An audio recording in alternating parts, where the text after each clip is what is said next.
everyone, InfiniteCaz here, and welcome to another video. Today I'm going to be talking about a hot topic in the Splatoon community, and that's Rank X. If you're part of the community, you don't need to go far to find people raging over solo queue, usually because they lost a huge amount of points or they felt they had to carry their team. I want to address this issue, give my opinion on the topic, and say what I believe could be implemented to make ranked fairer for everyone involved, especially when looking into the future with the development of a third Splatoon game. With that out of the way, please like and subscribe as it really helps me out, and let's get right into it.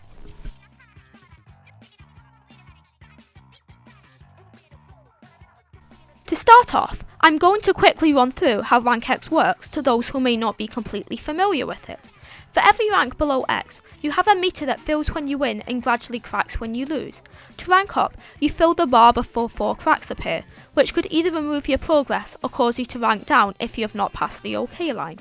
This is the case from C- all the way to S+9, and once you fill your S+9 bar, you enter Rank X. In Rank X, you play 10 placement matches, which will give you a power. Your X power is determined on the matches you win, and ranges from about 1800 all the way up to 2500 plus, depending on your win to loss ratio. You then lose points for losing a match and gain points by winning a match. Simple, right?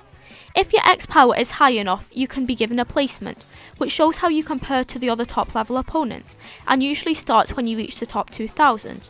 At the end of the month, the top 500 plays in each mode will be displayed on Splatnet, and you will be given an estimated position. Your X power also resets, and if it's under 2000 you will rank down to S+9. So where do these complaints come from? It usually comes down to the matchmaking or the amount of points gained or lost.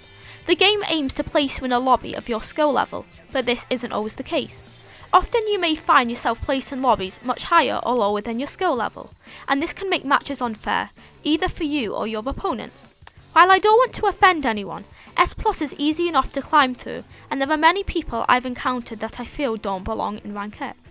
A common source of anger is when you lose a match, only to see a player on your team with a very low kill count. This can make me frustrated at times, but I try not to let it bother me for a few reasons. It's important to remember that people have bad matches, and I've seen someone call a teammate trash over a single match. Many people use rank to test new weapons, and even top level players have poor matches.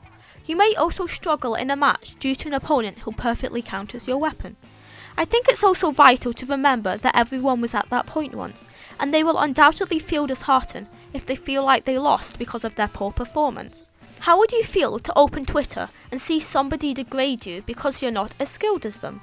A lower level player placed in a high level lobby has no control over it, so why take it out on them if they don't do as well as your more experienced teammates? The only reason you have to rage is when people intentionally throw a game, which is just unbelievable and bad sportsmanship. Then you have the right to be mad. So how would I fix this issue? It would definitely be adjustments to the matchmaking. I think Rank X should be split in half, a higher and a lower section that's determined by your power. Nobody apart from you can see what half you're in, so Rank X still feels special to people who reach it. If your power surpasses a certain amount, say 2250 or 2300, you move into the top half and no longer can be matched with a person with a power less than the limit.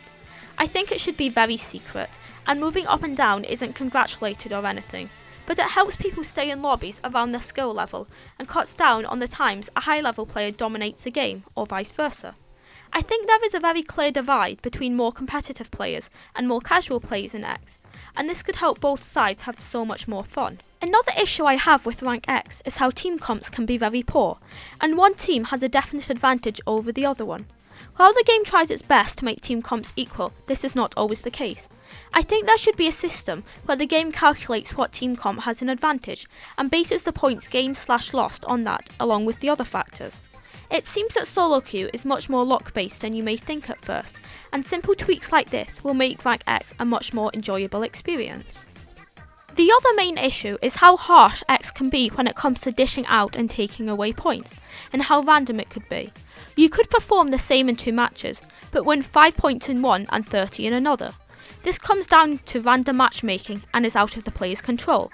From my understanding, it's to do with your team's and the enemy team's X power. This is calculated by finding the average X power of your team, then comparing it to the other. A bigger difference equals a bigger gain/loss in points, as on paper it should be an easier win if your X power is higher than your opponent's. If you have played ranked, you know this is not always the case, and if you get unlucky you can lose 50 points or even more. This combined with poor matchmaking can cause people to lose over 200 points in a session if they get unlucky.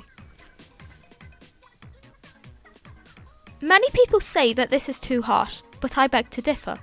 I don't mind it being harsh as it gives high XPs an aspirational value. Losing points by going a 50-50 win ratio is harsh, but rightfully so in my opinion, especially as your X power gets higher. It only allows great players to push past a specific power, and stops half the community from reaching 3000 XP by the end of the month. The issue with the point system is how inconsistent it can be, as it makes climbing up much more luck-based than it really should be. So how to fix this? I think there are a few ways this could be solved. Firstly, a system could be implemented that makes you win less and lose more the higher your X power rises, making it easier to maintain a 2100 power than a 2600 power. This stops people randomly losing 50 points if their power is low, but also prevents people having a luck advantage when fighting for the top places. It also gives people a better idea of how many points they would lose if they lose a match, which decreases the randomness of the system. Also, I think if you get the most kill assists on your team and you lose less than your teammates. Either that, or if someone got half the kills of everyone else, you and your other good teammates lose less, similar to Salmon Run. This would work as it punishes you less for things out of your control, and it also rewards very good players even if they lose to some extent. Another option is if it solely bases on how much you win or lose depending on your KA, but I don't think this would be the best. This system would punish people who play more support-orientated weapons, and would make Slayers even more optimal in solo queue. It would also mean if you have a poor match you are harshly punished, which will happen from time to time. I personally think the system should be that the higher your X power, the more points you lose or the less you win. But if you do well you can earn more or lose less, which rewards skill, something the game doesn't do often. Another tweak which could make Rank X much more competitive and interesting would be more detailed ranking throughout the month. I wish there were lists of the top 50 or so players with a specific weapon, rather than the top player. I also wish you could see the current top 500, which gives you a better idea of how high you need to climb to get close or in the top 500. It can also let you know how many points you are from the person above you, which allows players to have a better understanding of the people around them. Another thing that could incentivize people to play solo queue more often is by having rewards that depend on your power or placement. For example, if you got over 2500 you win a special hat. Depending on your places you can also win ability chunks, or say a medal similar to League, but they're displayed on your profile instead of solely being on your Splatnet, which would give a further sense of achievement. I feel like the game is very stingy at giving out rewards at the higher level, and to people who don't play competitive they may need more than a sense of achievement to keep playing ranked. It would also be nice to reward people who maybe don't quite get in the top 500 but still have an impressive power and placement at the end of the month. So to summarise, what is wrong with Rank X? I think it comes down to the random matchmaking and point system. While it's fun at first, a prolonged play session can get frustrating very quickly. And even if you don't take Splatoons too seriously, it can be very disheartening to lose game after game and watch your X power drop drastically. I do like Rank X, and I'm glad it was added into the game, but with a few tweaks I think it could be perfect. I think it should be harder to get into Rank X, but not too hard so it puts people off from playing the game that may be new to Splatoon.